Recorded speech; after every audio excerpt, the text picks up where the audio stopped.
Living TV 2.0, we're going to be talking to someone. We're going to just say, my Missy, little Missy here. So Missy's sitting here helping me do some garage work, and I try to help out folks. And, you know, when I know people need money or they just need maybe a sponsor, I'm going to adopt her. So I noticed she had a 5-star tattoo, and I said, so you're marked. Would you like to tell them what that means? It's from Southern Brotherhood. Southern Brotherhood, so the KKK. Basically. Owns you. Yeah, his name is Frank Dudley Kleckler, Jr. He's part of Southern Brotherhood and Errant Brotherhood.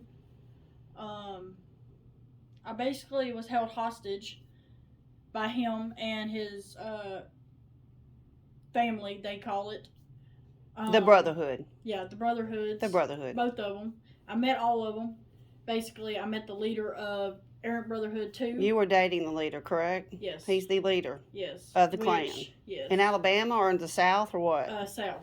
Wow, then, so he's over the whole South. Yeah, and then I also knew Carl White.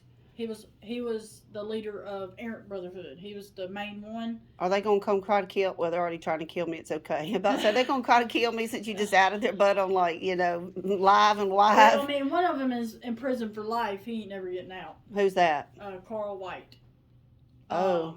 But me and him he's actually the good one out of the bunch. If there is a good one that kills you. Yeah, he actually tried to save me from Frank. Oh, wow. Thank you, whoever you are. He was the main. He didn't use women like other people, like they all did. Were you trafficked through other men, if I can ask? Did they make you sleep with other people? Honestly, I don't know. I was too doped up. Well, tell them your story. What happened? Frank kept me in a room with no windows. He had a lock on the outside of the door, bolt lock, and a 2x4. And slept with you told me a what? A 9 millimeter? 9mm cocked every night to my head. To your head, under the pillow. If you moved, he could shoot you. Yeah.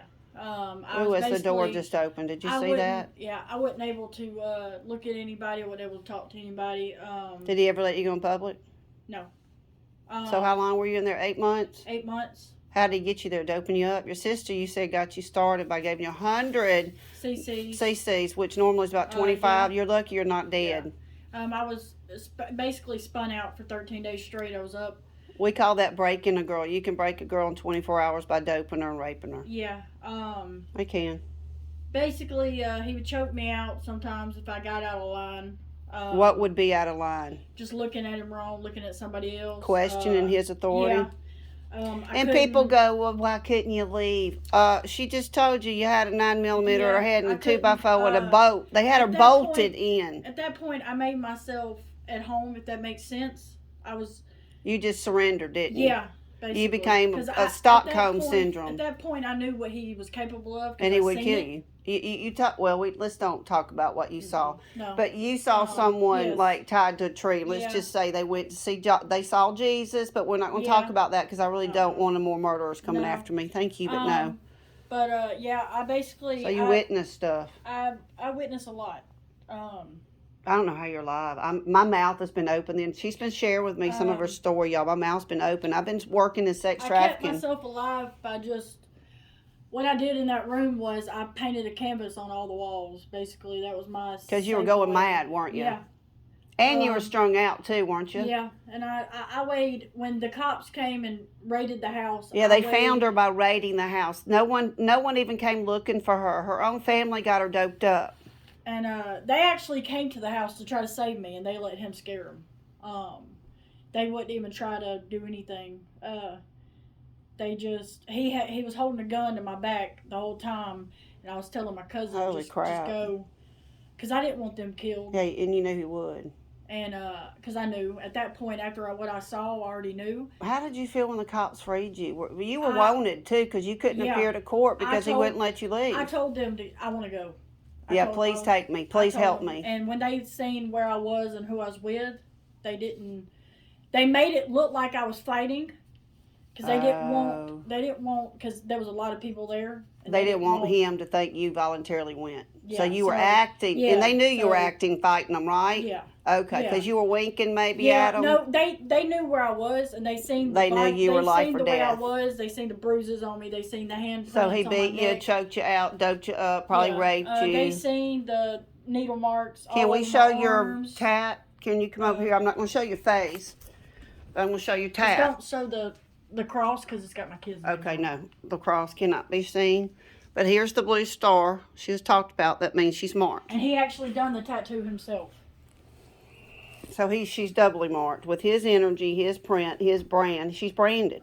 So you people that don't understand that sex trafficking and people are I'm trafficked biomedically. They torture me through light, noise, implants, vibration, frequencies. I'm tortured. She's owned. She's watched 24/7 like me. I have no privacy. The people I tried to go to for help wouldn't help me. So you know who helped me? Jesus. You know who's gotten real bold and about to go make these hospitals be accountable, and the police and the EMS and the fire that are part of the Masonic Brotherhood, like she's part of the Brotherhood that owned her. I cut, bind, and burn your authority over her. She's not your property anymore. In the name of Jesus, I cut, bind, and burn any spirits put in her, any post-traumatic stress that she's developed through this. In the name of Jesus, I call you out. Any imbalances of the brain, I call you out. You must balance. These are stories of people in your community. What do you want them to know about trafficking? It's real. And about addiction. It's real. And trauma. And sometimes people that get addicted, it's really not their fault. No, because you were traumatized, raped, and gunpoint. How would y'all freaking cope? I was raped too, and then I was assaulted. My best friend took me to Clonet's clinic. Yeah. And she was massaging the guy. Oh, I've been and he assaulted me. I've been molested. I was raped the first time when I was 11. 3 here. Tied to a truck on a dirt road. Oh my God, sweet Jesus. That was the first time I got raped. I was also molested by my grandfather. Were they Masons? Were they a K-men? Were they KK? Yeah. I don't even know. No, I don't think so at that point. Yeah.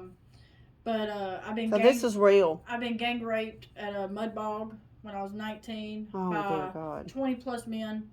None of them got charged. They didn't get in charge because it's the Brotherhood. That's what y'all don't understand. That wasn't even part of it. That was before I even met any of the Brotherhood or whatever. I was just at a mud bog. How did they tap you? I know they tapped you. Somebody put liquid G in my drink. Yeah. And it was actually hypnotol, guys, GHB. It was actually somebody that I knew. And you woke up after being raped? I woke up in this old man's bed with all of them around me, and the dude that drugged me was in the living room talking about it. So you literally were trafficked. And I got a rape kit done, and it was literally 20 plus men, they said. I'm so sorry that happened to you. But they couldn't do anything because they said if I didn't put myself in that situation because I was drinking. Oh, dear Jesus. I was drinking. You were drugged. I was drinking. See, this is the good old boy system that people don't understand. The rape kit, that's the thing, though, that I don't understand. The person that done the rape kit said they gave me so much liquid G, I should have been dead. Yeah. Do you know that when I went to a crisis center? Nobody could get charged only because I was drinking. Oh, my gosh. You didn't give consent, though. You didn't give consent to being raped by 20 men. So shame on it. And God will judge. You hear me? And God will judge every one of these men. After that, I got raped twice more. I'm going to teach you ninjutsu. We're going to teach you some self-defense. And then after all that, the shit with Frank Kleckler happened. But in all honesty, I would have rather went through everything I went through before than went through what I went with him. You would rather be gang raped by 20 men than be held hostage in a gunpoint with a man that's a psychopath and thinks that you're his dog. And by the way, I'm not anybody else's dog. And a lot of people ask me. Wait. This is a message to someone. I'm not your dog. Be very clear. I am not a dog on a leash for you to yank. If you want my services, be professional. That's a message to someone. Go ahead. Yeah. And a lot of people ask me, why do you feel that way? And I'm like, because at least with the gang rapes and the rapes, like the gang rape, I don't remember any of it. Thank God. You know, but your subconscious does, honey. Yeah. But and that's what we need to work on, is releasing that. The 8 months that I was with Frank Kleckler, I remember every detail, even though I was so drugged up. Sure. I remember every detail. I remember every feeling. I remember every look. I remember every breath. Yeah, because you had to walk on eggshells. You never knew when he was going to go off. Yeah. I remember hearing that gun at night click. Oh, jeez. Just for him to fuck with me, he wouldn't even have anything in the So every time you hear a gun click, you have a trigger, which makes you shake and anxious.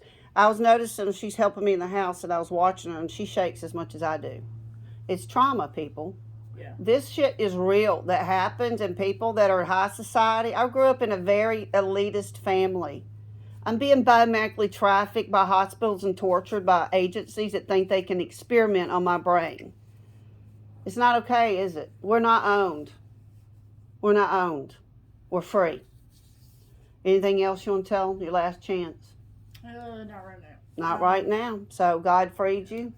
I've got my eye on you. I'm going to keep my eye on you. We're going to deal with some of your anxiety. Yeah, it's starting to come up, so I got. Yeah, we're going to work out and get you healthy. Deal? Yeah. All right. See y'all later. Bye.